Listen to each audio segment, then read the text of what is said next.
예레미야 40장 1절에서 16절.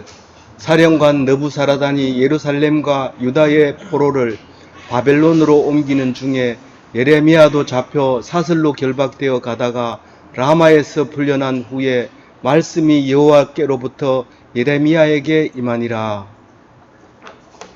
오늘 예레미야를 또 읽으면서 여러분들은 성경은 예레미야만 있는가 이렇게 생각할지 모릅니다. 이번 학기 내내 예레미야를 읽게 됐는데, 예레미야는 성경책 중에서도 상당히 긴 책에 해당됩니다. 그러나 예레미야는 아주 사실적으로 기록된 책이에요.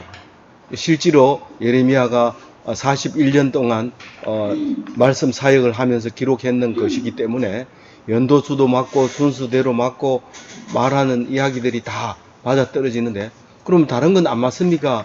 다른 것은 상당한 내용을 가지고 기록된 것이 있지만 예레미야는 거의 있는 그대로 기록되어 있는 부분들이 있어서, 그리고 가장 바벨론 포로로 끌려가기 직전에 하나님 말씀이었기 때문에 더 생생하게 보존이 되어 있다고 보면 되겠습니다. 그래서 이 52장까지 있는데요, 12월 말까지 올해까지 계속 이 예레미야를 묵상하게 됩니다. 그런데 그 내용을 보면 다 아는 거고 똑같은 얘기를 또 반복하고 이런 것을 볼 수 있습니다. 그걸 보면서 성경은 재미없게 썼는 데다가 길기도 하면 누가 읽어요? 이러면서 안 읽게 되고 얘기하면 잘 안 듣게 되는데, 우리는 그만큼 읽기 어렵기 때문에, 또 그리고 들은 것을 말하기 때문에 우리는 그것을 듣는 사람에게 가치를 주어지는 거예요. 재미있고 그러면 다 그거 보러 가죠. 보러 가고 들으러 가고 그러잖아요.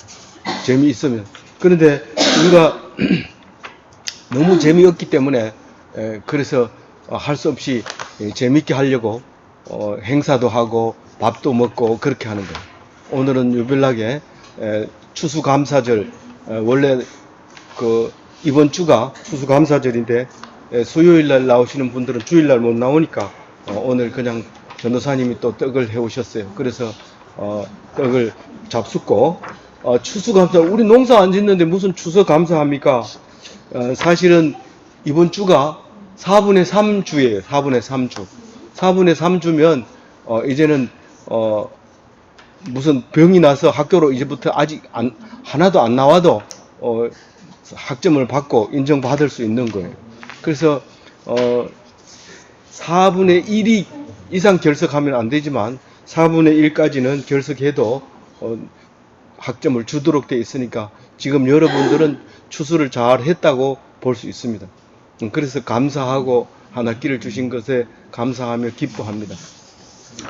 큰 교회는 큰 잔치를 할 뿐만 아니라 세례도 주고 성찬도 하고 그렇게 하고 또 헌금도 하고 이러는데, 우리는 하다샤 선교에서 지원해주는 작은 교회이기 때문에 그렇게는 못하고 그냥 전도사님 떡 가져온 거 먹는 걸로 만족하며 기뻐하며 행복해야 되겠습니다. 오늘 말씀 속에는 두 가지 이야기를 합니다. 예레미야가 예루살렘이 망할 때에 특별히 대우를 받고 다른 사람은 다 끌려갈 때에 자유함을 얻는 이야기가 이제 8절까지 6절까지가 나옵니다. 6절까지 예레미야가 붙들려 가지 않고 자유하게 된 이야기를 쓰고 있고요.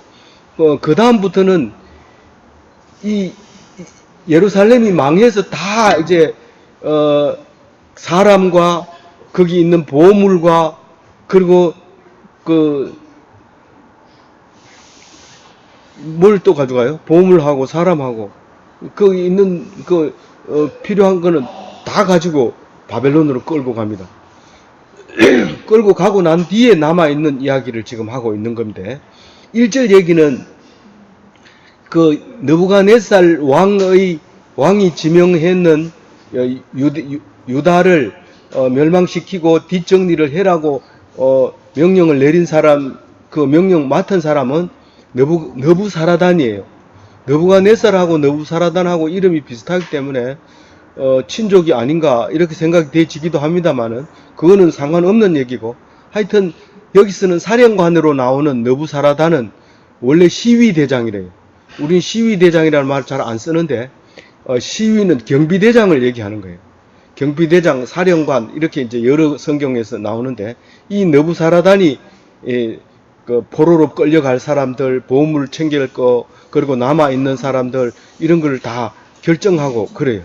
그래서 느부사라단이 예루살렘에 있는 포로, 그리고 유다에 살고 있는 포로들을 다 데리고 바벨론으로 가기 위해서 어디에 모이냐 하면 그 베냐민 땅 라마라는 곳에서 모여서 집결을 합니다. 집결을 해서 거기서부터 포로의 번호를 매기면서 뭐 아주 사나운 사람은 코에다가 철사를 끼기도 하고 아주 순종 잘하는 사람은 그냥 발목에다가 쇠사슬을 매기도 하고, 그렇게 해서 느부사라단이 판결을 내려서 끌고 갈 수 있도록 준비를 쫙 이렇게 하게 하는 그것이 라마인데, 이 라마에는 통곡 소리가 엄청 났죠. 우는 소리가.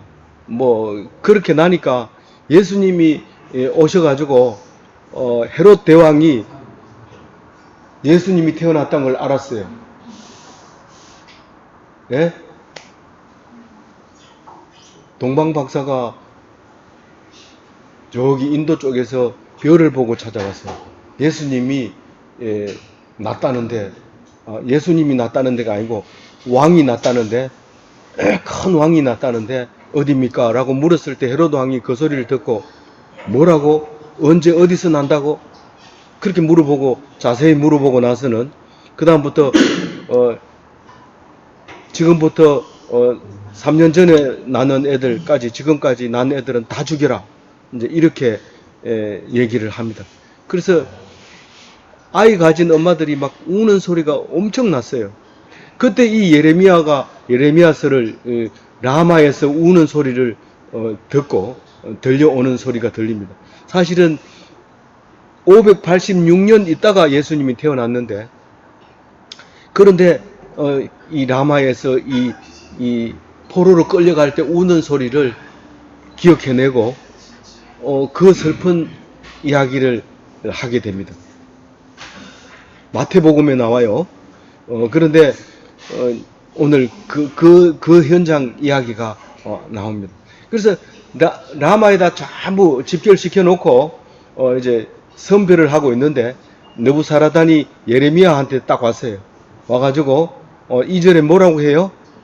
뭐라고 얘기하느냐면 네 하나님 여호와께서 이곳에 이 재난을 선포하시더니, 그러니까 어떻게 선포했냐면 예레미야가 우리는 이 유대와 예루살렘은 바벨론에게 망한다. 그리고 계속 얘기를 했어요. 그렇게 얘기했을 때 그 사령관 느부사라단도 들은 거예요. 듣고 있었는데 네가 그렇게 말하더니 결국은 이렇게 됐구나. 이렇게 얘기하면서 3절에 그 말씀대로 행하셨으니 여호와께서 범죄하고 그의 목소리에 순종하지 아니하였으므로 이제 이루어졌도다. 이 일이 너희에게 임한 것이니라. 이렇게 얘기할 때 누가 범죄했다는 거예요? 누가 범죄했다는 거예요? 이스라엘 백성, 유다 백성이 범죄해서 이렇게 망하게 됐다는 것을 이 다른 사람 입으로, 바벨론 사람 입으로 이야기를 하고 있는 거예요. 그러면서 예레미야를 보고 결박을 풀어주려고 합니다. 그런데 예루살렘 사람들은, 유다 사람들은 어떤 범죄를 저질렀어요? 어떤 범죄를? 3절에 보면 불순종의 범죄를 저질렀어요. 너 죄졌지? 그렇게 하면 예, 어제 불법 유턴했어요. 그렇게 말할 수밖에 없지만 기독교인의 그 죄는 그게 죄가 아닙니다. 하나님께 순종하지 않는 것이 죄예요. 하나님을 인정하지 않는 것이 죄예요. 그래서 이렇게 망하게 되는 거예요. 그런데 예를 들어서 바벨론 왕이 느부갓네살이 어떤 나라를 점령했어요. 점령했는데 그 나라가 잘 순종했어요. 그러면 이 바벨론은 그 나라에게 특별히 순종한다고 호의를 베풀고 그 나라에게 축복하면서 더 잘 살게 정치를 할 수 있어요.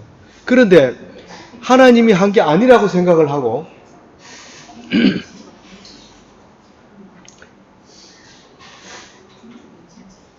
사람 말은 안 믿는다. 그렇게 하면서 하나님만 믿는다. 그렇게 하면서 사람들에게 불순종한 것이 하나님께서 그게 내 말을 안 믿는 거다. 이렇게 얘기하고 있는 거예요.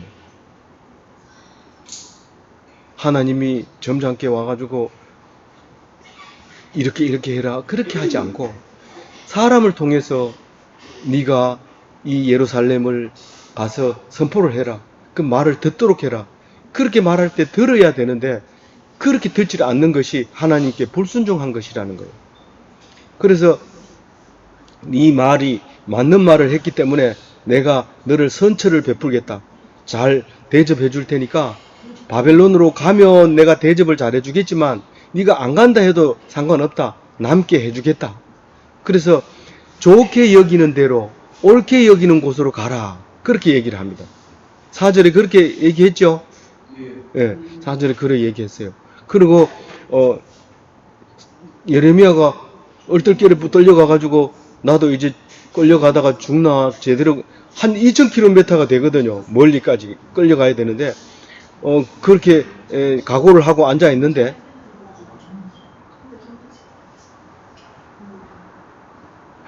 네가 양식을 줄 테니까 여기 남아서 살아라.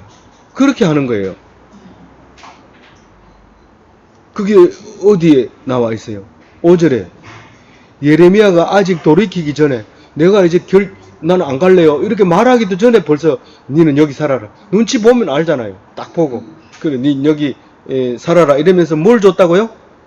양식을 주고 선물을 줘서 니는 여기 남아 있어라. 그렇게 얘기를 했다는 거예요. 근데 누구하고 살으라고 얘기하고 있어요? 그다랴하고 살아라니까. 그다랴는 느부갓네살이 이 예루살렘 성을 멸망시키고 난 다음에 장애자나 재산이 없는 사람이나 거지나 이런 사람은 안 데리고 갔어요. 안 데리고 가 그냥 놔두고 너들 남은 땅 너들 농사 짓고 여기서 살아. 그렇게 했어요.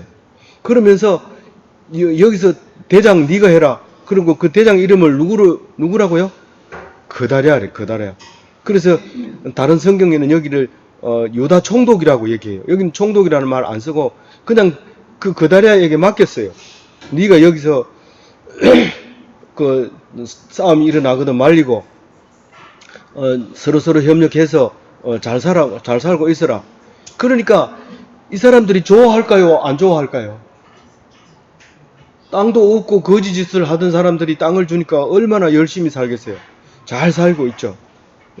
그렇게 떵떵거리고 살던 사람들은 다 그냥 붙들려 가고 그렇게 남게 됐어요. 그래서 기독교인의 삶을 보면 항상 남는 자의 사상이에요. 남는다는 것은 아주 찌질하게 사는 걸 얘기하는 거예요. 다 취직해 가고 혼자 남았습니다. 그럼 그 사람을 쓰는데 아주 요긴하게 써요.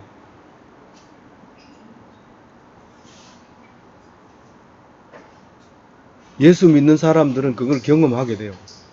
근데 공부 잘하고 또 실력 있고 잘생기고 그래가지고 일찍 결혼하는 사람도 있고 일찍 취직하는 사람도 있고 좋은 데 취직하는 사람도 있는데 그런 사람들은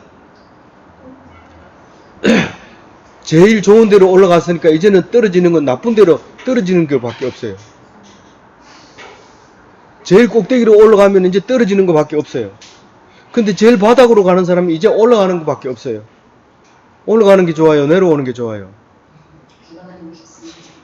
더 앞으로 남아있는 일이 복된 것만 있다면 내가 힘들고 어려울수록 그게 더 좋은 거죠.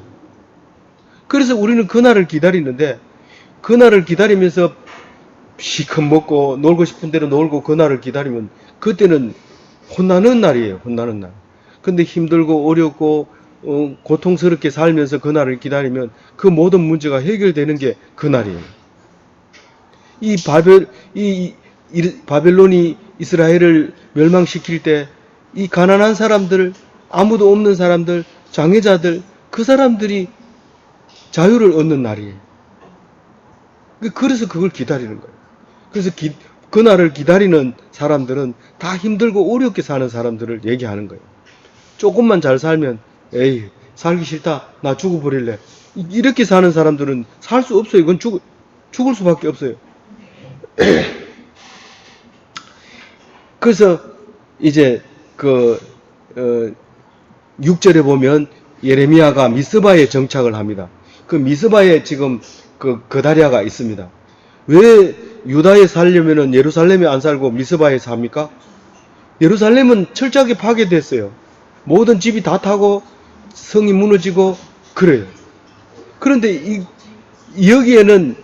여기에 집을 짓고 할 때는 나무나 돌 같은 거는 전부 어디서 와요? 밖에서 가지고 들어와요. 돌이고 나무고 전부 밖에서 가지고 들어와서 여기다가 집을 지으려면 그거 다 주워내야 되는데 주워낼 필요가 없어요. 그 위에다 다시 지어요. 그래서 지금 예루살렘의 역사학자들은 거기에 가보면 단이라고 해요. 텔단이라고 해가지고 텔자가 들어가면 그 역사가 깊은 땅인데 그것을 수직으로 파 내려가면 연대별로 다 기록이 남아 있는 거예요. 멸망하면 그 위에 또 집을 짓고 멸망하면 그 위에 집을 짓고 이렇게 했기 때문에 그 들어가면 들어갈수록 깊이 들어가면 들어갈수록 옛날의 유적이 나와요. 그래서 그것을 깊이를 가지고 유적으로 그 표를 만들어 놓은 학자들이 있는데 그것을 아주 유용하게 요긴하게 연대를 측정하는 도구가 됐어요. 그래서 예루살렘은 지금 못 살고 미스바라는 곳에 사는데 미스바는 예루살렘에서 북쪽으로 한 9km 여기서 말하면 어디쯤 될까요? 외관쯤 되는 그곳에다가 지금 이제 모여서 이제 거다리아가 삽니다. 그때 예레미야가 그 와서 같이 삽니다. 그리고 백성들이 거기에 이제 모여 있습니다. 그런데 이 7절부터 얘기는 예레미야 얘기가 아니고 거다리아 얘기를 하고 있어요. 거다리아가 사람들이 많이 모여듭니다. 그게 이 전쟁 때문에 덜에 숨어 있던 사람들, 아무도 없는 광야에 있어요. 누가 군사들이 오면 바위 틈에 요리 숨고 조리 숨고 해가지고 아무도 없는 것처럼 이렇게 숨어 있던 이 사람들이 이제 그 바벨론 군대들이 다 가고 이제 가난한 사람들만 남아 있을 때 나타나가지고 거다리아에게로 옵니다. 그 지휘관과 그 부하들 이러는데 뭐 사실 정확하게 뭐 조직을 가지고 부하들이 있고 지휘관이 있는 게 아니라 한 사람을 따르는 사람들이 이렇게 무리가 있었는데 그 무리들이 이제 거다리아에게 와가지고 우리 유대 사람인데 살아남았다. 우리 같이 살아보자. 그러고 모여들기 시작한 거예요. 근데 그 모여든 사람들 중에 8절에 보면 이름을 적어줘요. 이름이 제일 먼저 이스마엘이라는 이름을 가진 사람이 와요. 8절에 보면. 그 다음에 요하난과 요나단이 두 형제가 와요. 그리고 세 번째로 스라야라고 하는 사람이 오고 네 번째로는 에베의 아들들이라고 해서 이름은 없지만 에베라는 사람의 아들들이 몇 명인지 모르지만 와요. 그리고 여사냐와 그들의 사람들, 이 앞에 사람처럼 이스마엘과 그 사람들처럼 이제 여사냐도 이제 여러 사람을 데리고 있었던 것 같아요. 뭐 무리들, 뭐 일당들, 일파들, 뭐 장관들, 뭐 이런 부하들 이런 말을 써서 그 무리가 이제 오게 된 거예요. 그래서 여기 보면 5무리가 이제 왔어요. 오니까 거다리아는 사실은 내심 걱정을 많이 했죠. 장애자들과 가난한 사람들과만 가지고 이게 총독을 하려고 하니까 힘이 안 났는데 이 덜에 있던 사람들, 이 숨어 있던 사람들, 이 사람들이 막 오니까 너무 기분 좋은 거예요. 그래서 이제 9절에 보면 뭘 합니까? 이제 국정 연설을 합니다. 내가 대통령이 되면 이제 연설하듯이 이제 연설을 합니다.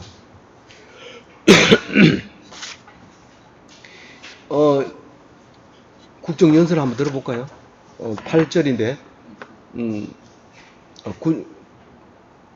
9절이네요. 9절 한번 읽어볼게요. 빨간 9절 10절 읽어보면 됩니다. 같이 읽어봅니다. 시작. 사반의 손자 아이감의 아들 그다랴가 그들과 그들의 사람들에게 맹세하여 이르되 너희는 갈대아 사람을 섬기기를 두려워하지 말고 이 땅에 살면서 바벨론의 왕을 섬기라. 그리하면 너희에게 유익하리라. 보라, 나는 미스바에 살면서 우리에게로 오는 갈대아 사람들을 섬기리니 너희는 포도주와 여름 과일과 기름을 모아 그릇에 저장하고 너희가 얻은 성읍에 살라 하니라. 그러니까 국정연설을 내용을 보면 이런 거죠. 바벨론을 두려워하지 말고 섬겨라. 그게 유익하다. 그 다음에 두 번째로 10절에 우리는 이제 미스바에 본부를 두겠다. 서울을 미스바로 두겠다는 거죠. 그리고 양식을 비축하고 이 성읍에 살도록 하겠다. 그렇게 연설을 합니다. 이제 그 정도면 이제 사람들이 이제 어떻게 살려고 하는구나 하는 것을 알겠죠. 아는데 제일 마음에 안 드는 것은 바벨론의 뭐예요? 바벨론을 섬기라 하는 것에 대해서 반기를 든 사람들이 있었어요. 바벨론이 우리를 망하게 했는데 또 바벨론에 우리가 종으로 살아야 되느냐? 그래서 반기를 든 사람들이 있었는데 이 사람들이 큰 일을 해내고 맙니다. 어떤 일을 해내냐 하면요. 그 11절에 보면 주변에 남은 유다인들이 이제 몰려드는데 11절에 암몬과 모압과 에돔 땅에서 이제 사람들이 오는데 이 요단강 건너면 모압과 암몬이 있고요. 그 남쪽으로 내려가면 사해 남쪽으로 가면 에돔이 있고 이래요. 그래서 이 세 나라는 항상 그 유다와 이스라엘의 주변국이었는데 이 주변국에서 숨어 있다가 도망가 있던 사람들이 이제 몰려서 오죠. 모압과 암몬과 에돔은 어떤 나라일까요? 이 세 나라 중에 제일 가까운 나라가 어딜까요? 이스라엘과 제일 가까운 나라가 에돔이에요. 에돔은 에서의 후손인데 에서는 야곱의 친형이에요. 그러니까 야곱의 사촌격이니까 에돔이 가깝죠. 근데 에돔이 나중에 출애굽해서 가나안 땅 들어올 때 방해를 많이 합니다. 그리고 또 암몬과 모압은 촌수는 같아요. 암몬과 모압은 누구예요? 그 아브라함의 조카 룻의 자손이에요. 이 에돔은 아브라함의 손자입니다. 이삭 아들 에서와 야곱이니까 에돔은 아브라함의 손자고 모압과 암몬은 조카의 아이들이니까 뭐 손자라고 할 수 있죠. 그런데 이제 모압과 암몬은 한 촌수 더 먼 이제 그죠. 근데 모압과 암몬은 언제 생겼어요? 소돔과 고모라가 멸망할 때 룻이 산으로 도망하고 해서 두 딸과 셋이서 산에 도망을 갑니다. 거기서 두 딸 사이에서 모압과 암몬을 낳고 그 조상이 됩니다. 소돔과 고모라 영화 본 사람 있죠? 못 봤어요? 그 멸망할 때 룻이 도망가는 이야기가 나오고 룻의 아내는 보지 말라고 하는 뒤돌아보는 것을 뒤돌아보다가 소금 기둥이 되는 이야기가 나와요. 소돔과 고모라 영화 보게 되면 한번 보시면 성경하고 상당히 도움이 됩니다. 그런데 거기 주위에 숨어 있다가 온 사람들이 있었는데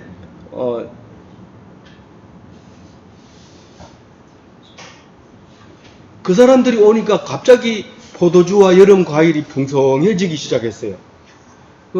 그러니까 이 식량이 풍성해졌다는 거죠. 그 전쟁 때문에 다 빼앗기고 빈털터리로 있다가 이렇게 많이 모이니까 이 그다랴 입장에서는 자기 목적이 달성된 거예요. 이제 편안하게 살겠구나 그렇게 생각하고 있는 거예요. 그런데 일이 이제 생겼어요. 이렇게 계속 진행되면 편안하게 잘 살 수 있을 텐데 문제는 시간이 자꾸 흐르면서 문제가 생기는 거예요. 어떤 문제가 생겼어요? 13절에 아주 중요한 정보를 하나를 제공하는 사람이 있었는데 그 사람이 이름이 요하난이에요. 요하난. 요하난 앞에 나왔던 사람이에요. 그 7절에 보면 요하난 있지요. 8절에 요하난 나오죠. 요하난이 나오는데 이 요하난이 정보를 제공합니다. 뭐라고 정보를 제공하느냐 하면 14절에 암몬왕 바알리스가 보낸 첩자가 있다. 우리 유다 사람이라고 해가지고 모여든 첩자가 있다. 그 첩자가 누구냐 하면 바로 제일 처음에 나왔던 이스마엘이다 라는 거죠. 이스마엘인데 이 이스마엘 다음에 요하난 이렇게 나왔는데 이스마엘이 첩자다. 그 첩자는 다른 게 아니라 당신을 죽이려고 한다. 왜 나를 죽이려고 한다고? 이유는 알 수 없지만 당신을 죽이려고 한다. 자, 여기 바벨론을 섬기겠다고 하니까 지금 아직 그 가장 가까운 쪽에 있는 그 암몬 사람들은 지금 곧 바벨론 사람들이 자기 나라를 이제 정복하러 올 텐데 이 사람들이 바벨론을 섬기면 더 불안해지기 시작합니다. 그런데 이 사람들이 만약에 우리처럼 바벨론에 항복하지 않고 대든다면 자기한테 도움이 될 텐데 지금 바벨론 사람들을 대접을 해준다고 하니까 섬긴다고 하니까 암몬 왕 바알릿은 아주 싫은 거예요. 그래서 첩자를 보내서 죽이도록 하는데 그 사람 이름이 이스마엘입니다. 이 이스마엘을 어디서 들어본 것 같죠? 이스마엘은 아브라함이 아이를 못 낳아가지고 100세가 돼도 애를 못 낳으니까 그 종에게서 낳은 자식이 이스마엘이에요. 그 종은 이집트의 여종을 아기를 못 낳으니까 거기서 낳은 게 이스마엘인데 그럼 이스마엘의 후손이 지금 이슬람교거든요. 그래서 우리는 이스마엘의 후손이다. 그러면서 우리가 아브라함의 장자다. 이러면서 그 기독교, 가톨릭, 우리 그리스도교를 보고 우리가 형이다. 이렇게 얘기를 해요. 근데 그 사람 이름이 이스마엘이에요. 근데 성경 속에서 이스마엘 이름은 별로 좋게 안 나와요. 그래서 우리는 이스마엘이 그게 첩자라는 것을 이내 알 수 있어야 돼. 이렇게 쭉 읽다가 딱 나오면 이 사람은 지금 무슨 첩자구나. 이렇게 생각을 하고 있습니다. 그래서 정보를 얘기하니까 요하난이 정보를 제공하니까 그다리아가 뭐라고 얘기해요? 이게 중요한 얘기인데 그걸 믿지 않았어요. 14절 끝에 보면 14절 끝에 그다리아가 믿지 아니하였다 그럽니다. 그러니까 이 요하난이 지금 막 급해졌어요. 지금 이 사람들은 행동이 취하려고 하고 있는데 이거 그냥 놔두면 이게 사고가 나는데 급해서 뛰어가가지고 그 요하난이 그다리아를 뛰어가가지고 뭐라고 얘기해요? 내가 가서 사람들 모르게 느다냐의 아들 이스마엘을 내가 죽이겠다.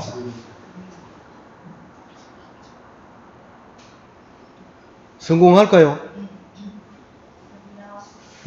가지 마라 그래요. 가지 마라고. 왜 가지 말아요? 왜 가지 말아요? 그다리아가 그 요하난 보고 가지 마라. 뭐라고 얘기해요?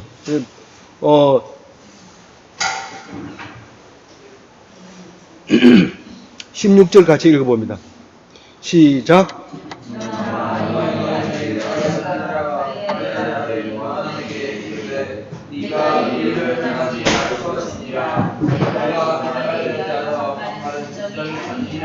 예, 이게 네가 지금 사람들 모여가지고 얼마나 잘 살려고 하는데 네가 왜 그러냐? 네가 분열을 조장한다. 그렇게 하지 마라. 그렇게 해서 결국은 죽어요.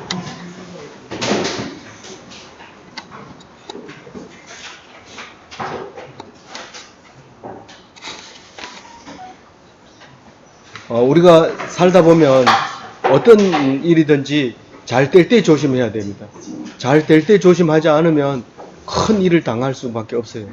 그래서 이런 일이 있을 때 무시한다고 생각하거나 자기의 적이라고 생각할 때 귀담아 들어야 돼요. 그래서 보통 사람하고 지혜가 있어야 돼요. 보통 사람하고 다르게. 아무쪼록 이 말씀으로 실패 없는 기독교의 삶을 사시기 바랍니다.